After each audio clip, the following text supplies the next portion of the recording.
Greetings, everyone. This is Rock and Roll Spot Convention with the weekly comic book wrap-up. We've already covered this week's X-Men-centric AXE tie-ins, so it's time to move on to the other AXE tie-ins. Two of which actually feel like tie-ins, while the other feels like a tacked-on tie-in. Anyway, so first up we got AXE Eternals #1. This is the third in a series of one-shots. It's basically a mini-series of one-shots. AXE Avengers, AXE X-Men, and AXE Eternals, following the strike team that has infiltrated the Progenitor to hit the failsafe to stop it. So far, each one is the first two one-shots each focus on the judgment of one of the specific characters. Of one of the characters involved. Avengers focused on Tony Stark's judgment. X-Men focused on Jean Grey's. And this one focuses on mainly on Ajax, but so our strike team is still making its way through the Progenitor.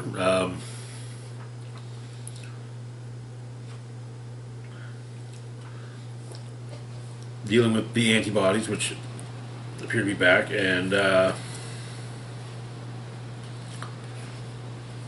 Jean is as needed, bypassing the protocols for the principles for the Eternals. We find out that Cersei failed. Cersei was judged earlier in the event. She failed. Turns out that she failed because she convinced Jack of Hearts, or Jack of Knives, to convince Icarus that there was a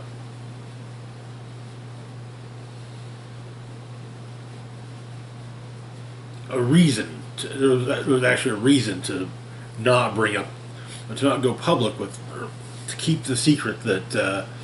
When an Eternal dies and is resurrected, the machine that is Earth kills a human.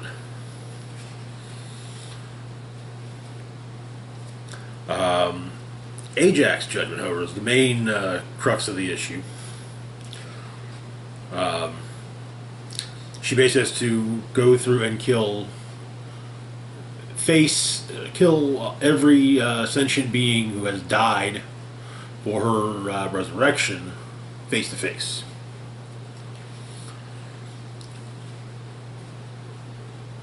Which she does. And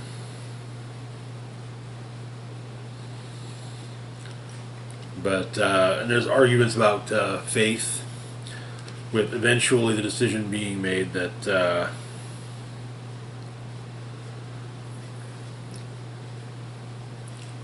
Ajax, well, she does have faith, has, potentially speaking, too much faith. But before the judgment is fully rendered,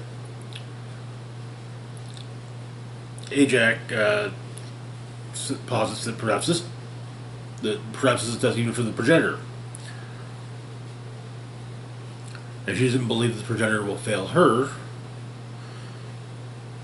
nor does she believe that she will fail the Progenitor. But they're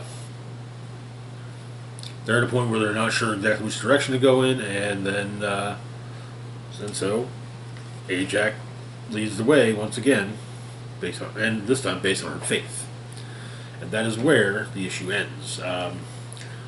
This is going to lead. This seems to be leading directly into AXE Judgment Day #6, which should be out later either this coming week or the week after. I gotta say, that was actually kind of a neat concept with the three one shots as basically a mini series of one shots.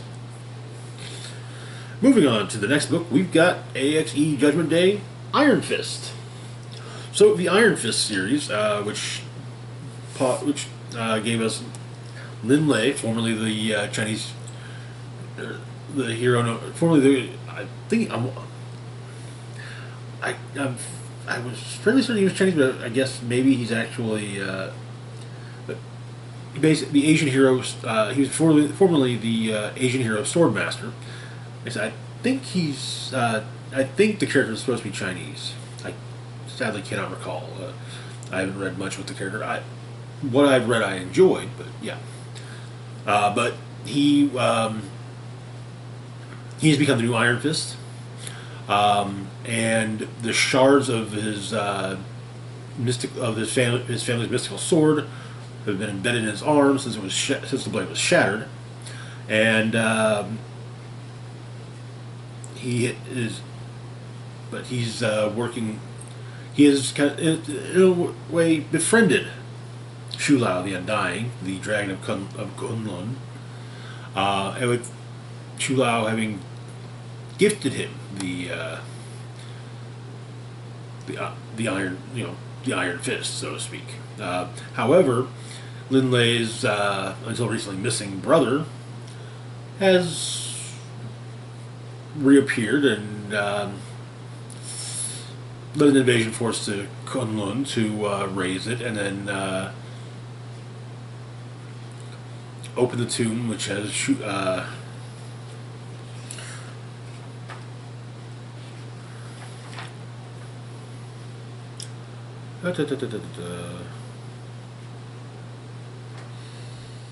I'm trying to. Well, the ancient god that their family is supposed to fight. So we begin with Loki and Iron Fist in Kunlun face to face with Shu Lao. Though it's the progenitor, it's Shu Lao's the progenitor as Shu Lao. But please rewind.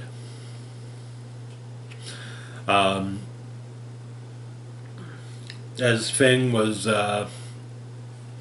beginning his assault on Kunlun, Loki was present, and apparently Loki had made a deal with Feng.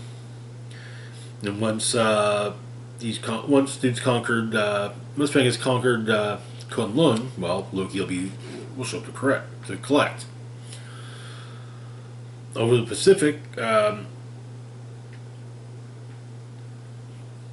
Li Lei is on his way to Korea to reunite with the Tiger Division, whom he was a part of. I think he was actually. I think yeah. Anyway, I'm getting yeah. Loki shows up, however, and they talk with Loki making it then appear that they're alone on the plane when the progenitor intercedes. Apparently, Loki doesn't believe, figuring since he's an Asgardian, he won't be judged.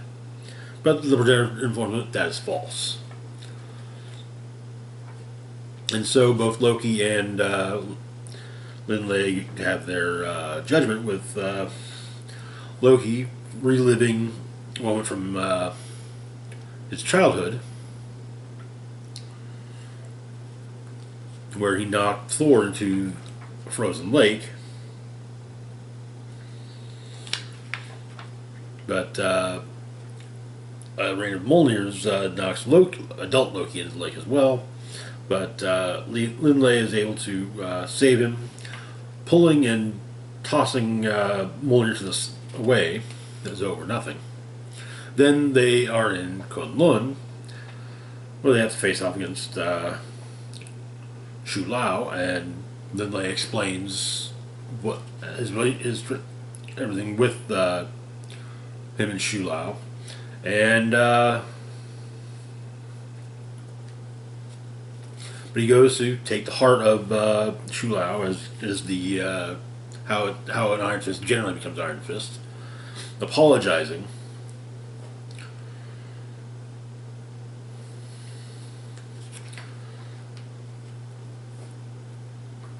Loki does help by summoning forth by opening a portal from where they were with the Mirror Lake, directing the rain of Mjolnirs to Shu Lao, and so Lin Lei takes Shu Lao's heart. However, it was the progenitor, and so he passes for not giving up, and they're back on the plane. Everything back to normal. But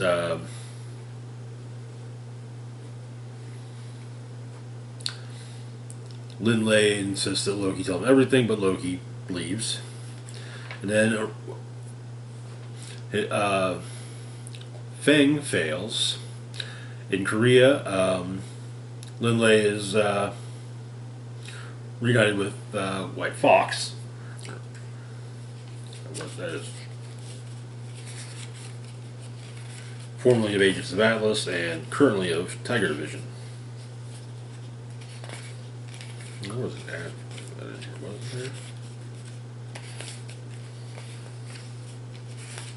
there? Yeah. Which is something he had also been stressing about. But anyway, it wraps up the Iron Fist miniseries, basically. I feel like it was kind of that last issue is going to be... Well, the 5th issue will be coming out around the time that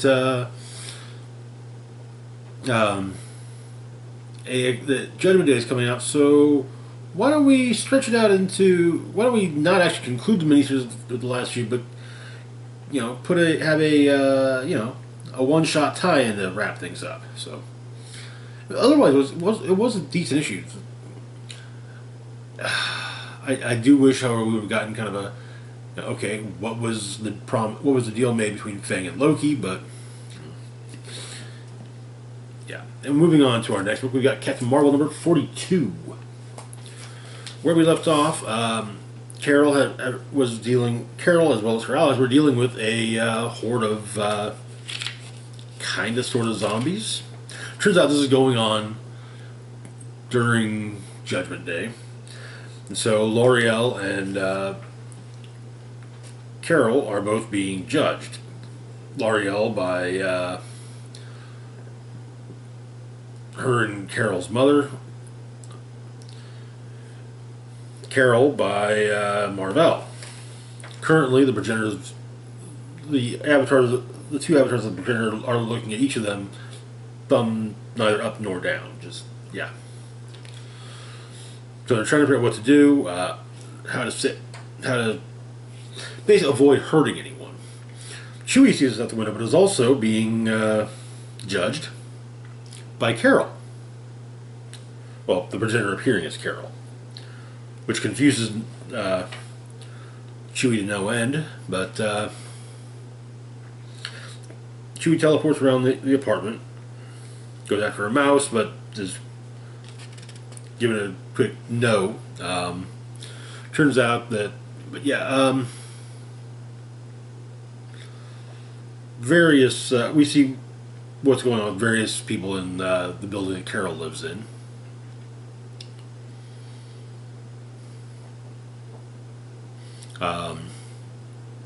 Carol's young friend Kit Renner, aka Lieutenant Trouble, is sitting in a bathtub terrified about what's going on with the zombies outside.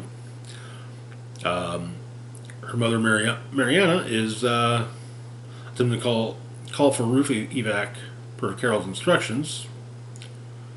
It's not working. Then we've got a boyfriend and girlfriend who are having a fight. Currently, the boyfriend is being a real jerk. 3 roommates that are currently not understanding the unpredictability of superhero fights and the idea of safe distance. Nice broken-hearted lady currently full of ice cream and bad TV. Guy with his 3 kids who's apparently beyond help. And then we've got a guy in the laundry room on the ground floor doing laundry, because even at this end of the world, laundry's still got to get done.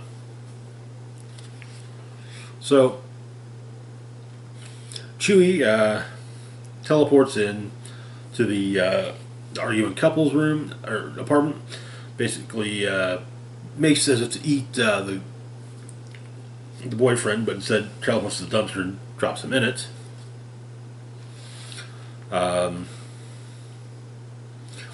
Does what he can to save the 3 roommates who are watching eagerly out the window as a chunk of debris would have smashed through the window and would have greatly injured all of them. Then Chewie does what he can to comfort Kit, and then goes and helps Carol finding the source of the zombie infection or zombification, consuming it as well. But both Carol and L'Oreal are proved worthy. I get a speech from who it is that's judging them, and Chewie is also deemed worthy.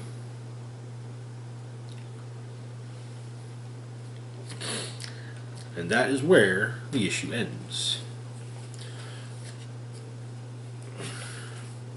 I can't say I'm entirely happy with the idea of cramming the conclusion of the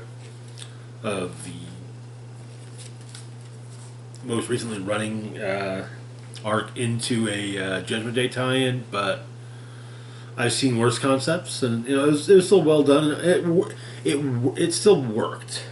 It felt a little wonky, but yeah.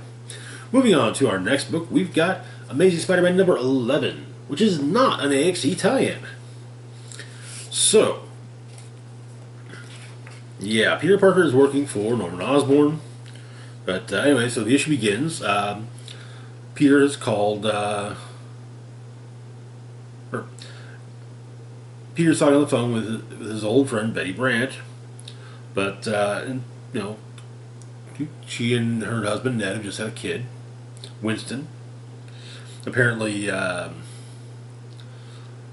Peter got them a kids' chemistry set, but there's a sound from the bedroom, and Betty goes to check it out, only to find the Hobgoblin holding Winston.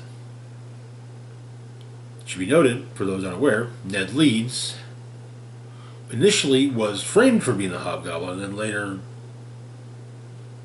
was kind of actually. It is incredibly confusing. But Peter at Oscorp, Peter and Kamala are trying to are talking about the thrust test for the engine they've been working on for Norman. But Osborn gets called away, dealing with an attorney. That night, Spider-Man does his web slinging bit, runs primarily looking for Black Cat, who explains that she's he called her, so, but she explains she needed some fresh air. To be cooped up trying to crack a new biometric safe that just came out.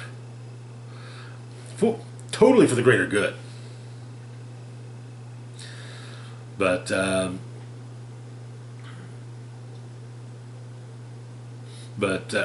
they talk about, well, them with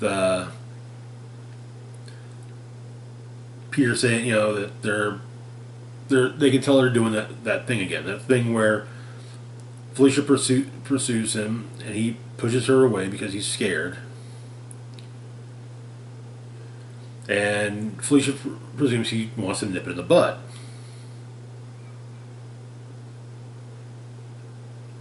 But apparently it's windy, however, and so. But instead, Peter asks her out.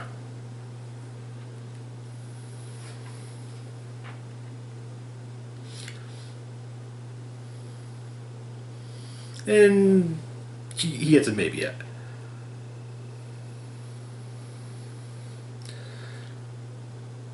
As she leaves, though, she tells him confidence looks good on him, and he immediately just kind of has a, oh, I actually did that, oh boy, moment. But when Peter gets home,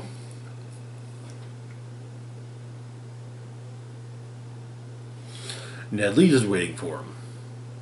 He has some pictures of Norman Osborn with none other than Roderick Kingsley, who was also been the Hobgoblin. In fact, was I want to say the OG Hobgoblin, and it looks as though maybe they're working together.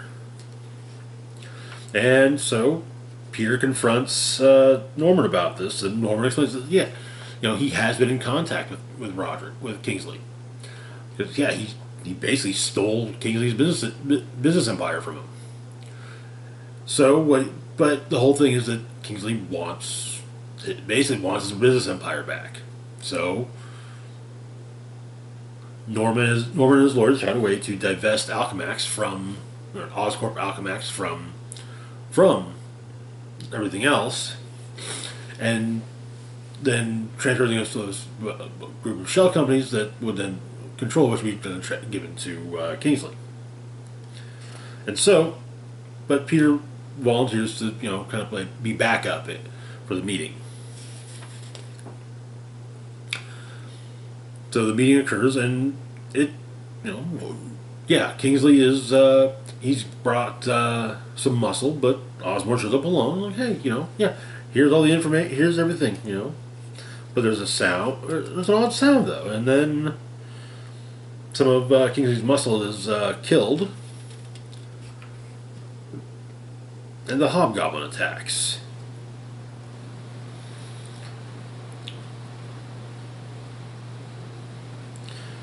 Back in Yorktown,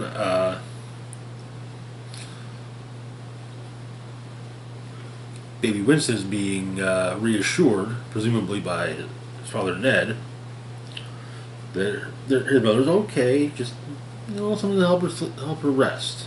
She was tired. That is where the issue ends. To be fair, I don't mind it's Ned, the Hobgoblin, particularly being Ned, but at least this time around, the arm and previous Hobgoblin stories maybe kind of had me hoping that maybe it was Phil Urich. I kind of want to see him as the Hobgoblin. I know he became the Hobgoblin recently. So recently, I want to say it was back during Dan Slott's run, but that's still kind of recent. Less than 5 years, maybe 5 years tops. Okay, so maybe a little more than 5 years, but less than 10. But there are there have been a lot of Hobgoblins over the years. Moving on to our last one for a moment, we've got Venom, number 11. Where we left off, Dylan Brock, Venom, was fighting the symbiotic monster known as Bedlam, who revealed himself to be Eddie Brock, a younger Eddie Brock, but and older Eddie Brock had managed to discover this fact himself. After the fight has ended, the Life Foundation has Dylan, but he has no brain activity, and they can't. And the symbiote appears to be gone.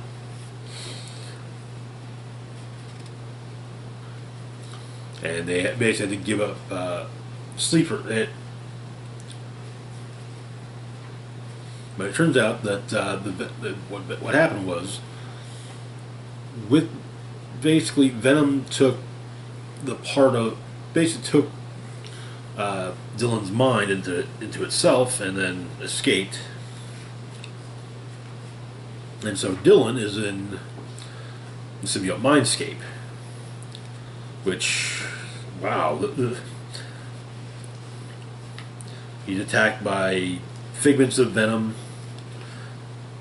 and is apparently able to make weapons out of his body as though he had the Venom symbiote. Sleeper is trying to get some help, trying to figure out a way to get help for Eddie, or for Dylan, going to Archer, who had previously betrayed Venom, though Sleeper realized she regretted it. He was able to smell it. Turns out, however, that there are others that Sleeper has left bits of itself in other strategic hosts for emergencies, including Hank Hensley, an associate of Flash Thompson's, who Sleeper had bonded with to fight Carnage during Extreme Carnage. Extreme Carnage earlier this year. Wow. Yeah. So that little bit of Sleeper gets activated, and Hank turns into Sleeper, as we see him on the cover. Back with Dylan, in the symbiote mindscape, it's revealed that the cloaked figure who's trying to guide him is a manifestation of Eddie's memory. memory of Eddie Brock. But he's got to get, to get back, basically to take control of, at least temporary control of the Venom symbiote. Dylan has to get through a massive structure.